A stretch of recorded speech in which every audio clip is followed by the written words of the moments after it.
जय जय सीताराम, जय जय सीताराम। जो आज का प्रवचन है, जय राधा माधव जय कुंज बिहारी, जय गोपी जन वल्लभ जय गिरवरधारी, वो एक छंद है रामचरितमानस में।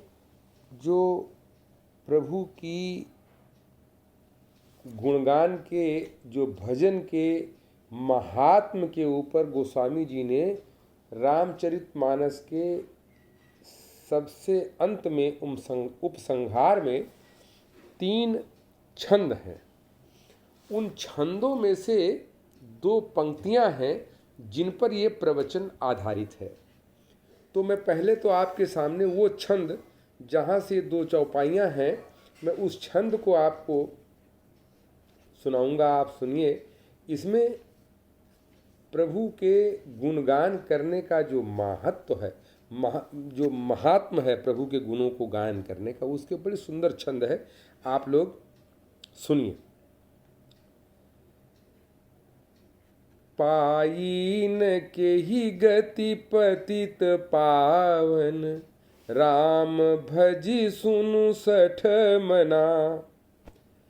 गनिका अजामिल व्याध गीध, गजादि खल तारे घना। आभीर जमन की रात खस, स्वपचा दियति अघरूप जे। कही नाम बारक ते पिपावन, हो ही राम नमामि ते। ये पहला छंद है। ये उत्तरकांड की समाप्ति के अवसर पर उपसंहार में हे सठ अपने मन के लिए राम के भजन के महात्म को गोस्वामी जी लिखते हैं। और उसी का दूसरा भजन है रघुवंश भूषण चरित, यह नर कहीं सुनहि जे गावहीं। यह चरित्र रघुवंश भूषण श्री रामचंद्र जी के जीवन का ये चरित्र, जो नर कहते हैं, सुनते हैं और गाते हैं। ये चरित्र माने रामचरितमानस के बारे में गोस्वामी जी कह रहे हैं। रघुवंश भूषण चरित, यह नर कहीं सुनहि जे गावहीं। कलिमल मनोमल धोई, बिनु श्रम राम धाम सिधावहीं।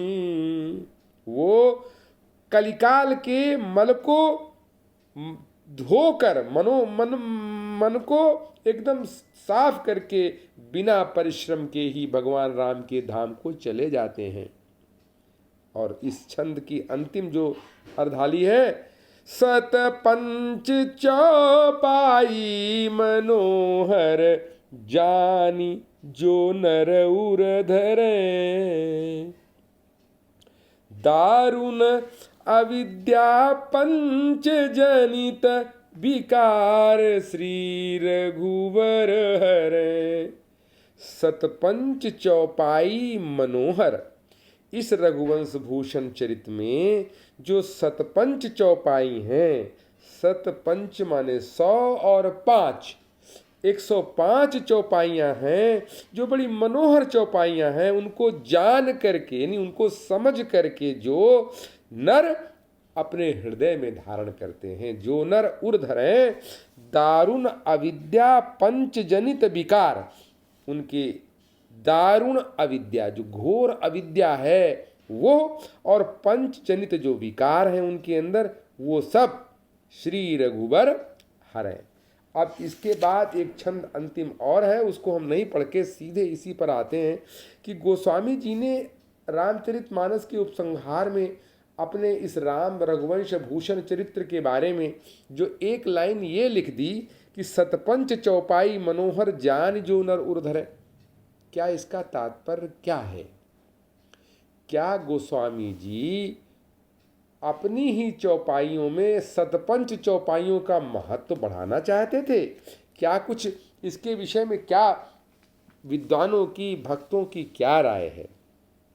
हमारे जो आज के प्रवचन में तो विभिन्न विद्वानों द्वारा दिए गए विभिन्न अर्थ हैं, उसके अनुसार तो ये है कि कुछ विद्वानों ने सतपंच का अर्थ ये निकाला है कि रामचरितमानस में 5100 चौपाइयाँ हैं, मतलब वामतो गति के आधार पर पूरी 5100 चौपाइयाँ हैं, मतलब टोटल 5100 चौपाइयों को उर में धारण करना चाहिए। कुछ विद्वानों ने कहा सतपंच का अर्थ है 500 चौपाइयाँ, कुछ विद्वानों ने कहा सतपंच का अर्थ है सच्चा पंथ। इस तरह से सतपंच का क्या अर्थ है वो विभिन्न अर्थों को लिखते हुए आज का प्रसंग इन्होंने वर्णन किया। लेकिन मैं आपको जो रामचरितमानस पर एक सुंदर टीकाकार हैं विजयानंद जी त्रिपाठी, विजया टीका से बताता हूँ, और उन्होंने बाकायदा इसको लिखा भी है कि सतपंच चौपाई यहाँ से शुरू होती हैं। मैं आपको बताऊं कि रामचरितमानस में जो उत्तरकांड है, उत्तरकांड में कुल 130 दोहे हैं, और यहाँ पर जो गोस्वामी ने जिक्र किया है, गोस्वामी जी ने, वो चौपाइयों का है। तो 130वां जो रामचरितमानस के उत्तरकांड का दोहा संख्या 130 है, वो सबसे अंत का दोहा है कि मौसम दीनन दीन हितु तुम समान रघुवीर, अस विचारि रघुवंश मनि हरहु विषम भवभीर, कामी ही नारी पियारी जिमि लोभी प्रिय जिमि धाम, तिमि रघुनाथ निरंतर प्रिय लागहु मोहि राम। ये दोहा रामचरितमानस का, ये इसमें तुलसी की विनय है। तो यहाँ से, और सतपंच को जैसा मैंने पहले बताया, सतपंच माने गोस्वामी जी उर्दू शब्दों का प्रयोग नहीं कर सकते। संस्कृत शब्द में शत माने होता है 100 और पंच माने होता है 5, और शतपंच को का अर्थ बिल्कुल साफ साफ तौर पर 100 और 5 105 ही होता है। सत का यहाँ अर्थ 100 से है, और 105 चौपाइयाँ जब आप गिनेंगे, वो रामचरितमानस के उपसंहार की चौपाइयाँ हैं। तो उत्तरकांड के जो दोहा संख्या 114 है, दोहा संख्या 114 के बाद सतपंच चौपाइयों का प्रारंभ होता है। हमारे पास पुस्तक भी है, उसमें लिखा है सतपंच चौपाइयाँ प्रारंभ। तो सतपंच चौपाइयाँ कहाँ से प्रारंभ होती, किस चौपाई से? दोहा संख्या 114 के बाद की जो चौपाई है, अर्थात यहाँ से 114 दोहे से लेकर 130 दोहे के बीच की सारी चौपाइयाँ आप गिनेंगे तो वो 105 ही चौपाइयाँ हैं। और वो चौपाइयों के बारे में गोस्वामी जी ने कहा है कि इन चौपाइयों को जो व्यक्ति, जो सुंदर मनोहर चौपाइयाँ हैं, इनको जो व्यक्ति जान करके, ऐसे नहीं रोट तोता रटंती नहीं, जो व्यक्ति इन चौपाइयों को जान करके, समझ करके अपने हृदय में रखता है, वो दारुण अविद्या और पंचजनित विकार, इसका अर्थ जो इसकी व्याख्या लिखी है कि इन 105 चौपाइयों को जो कोई जानकर समझकर हृदय में धारण करता है, उसके दारुण अविद्या से उत्पन्न दारुण अविद्या पंचजनित विकार, दारुण अविद्या से उत्पन्न 5 विकारों को राम जी हरण कर देते हैं। उनके पंच परवा अविद्या का नाश तो स्वयं राम जी ही कर देते हैं। अविद्या का नाश और राम प्रताप का सूर्य उदय अलग दो वस्तु नहीं, एक ही। अविद्या का नाश और राम के प्रताप का सूर्योदय एक ही वस्तु है। इसलिए इन 105 चौपाइयों को अपने हृदय में धारण करना चाहिए। अब मैं संक्षेप में आपको बता दूं कि ये 105 चौपाइयों का जो महत्व है, जो 105 चौपाइयों के विषय में जो ये अंतिम छंद की, जो रामचरितमानस के उत्तरकांड के अंत का जो छंद है, जिसमें राम नाम की महिमा, रामचरित के गान की महिमा है, उसका ये अंश है। उसमें इनमें ये 105 चौपाइयों में है क्या, मैं आपको बताऊं। इन 105 चौपाइयों में सर्वप्रथम क्या है? ज्ञान भक्ति। ज्ञान क्या है और भक्ति क्या है, इसका निरूपण गोस्वामी जी ने किया है।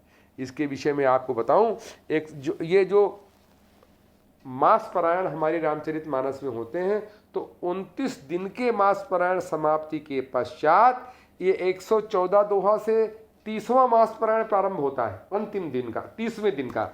उसमें सर्वप्रथम कहा है, तो इसमें इन 105 चौपाइयों में पहला विषय है ज्ञान और भक्ति का वर्णन। उसके बाद ज्ञान का दीपक किसे कहते हैं, इसका वर्णन भी है। भक्ति की महान महिमा भी इसमें है।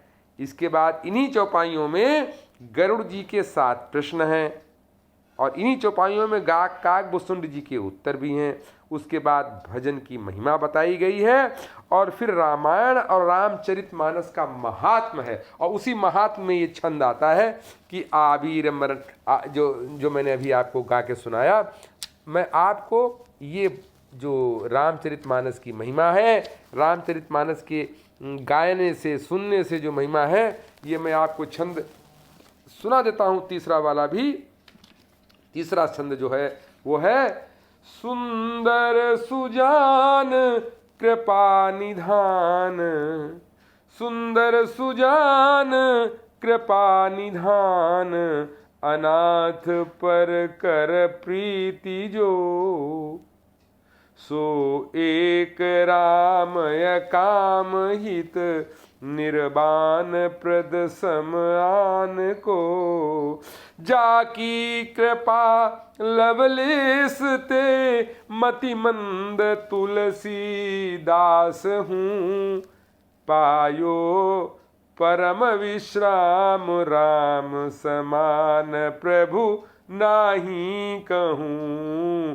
प्रभु राम समान प्रभु नाही कहूँ। ये यहाँ तक ये रामचरितमानस का महात्म है इन छंदों में। और अंतिम 2 दोहों में तुलसी की विनय है। इसको विषय सूची में कहा गया है ये तुलसी की विनय है। और तुलसी की विनय भी आप सुनिए, जिसमें हमारी सबकी विनय है कि मौसम दीन न दीन ही तुम समान रघुबीर, अस विचारी रघुवंश मणि, हरहु विषम भवभीर, कामी ही नारी पियारी जिमि, लोभी प्रिय जिमि दाम, तिमि रघुनाथ निरंतर, प्रिय लागहु मोहि राम। सियावर रामचंद्र की जय, पवन सुत हनुमान की जय।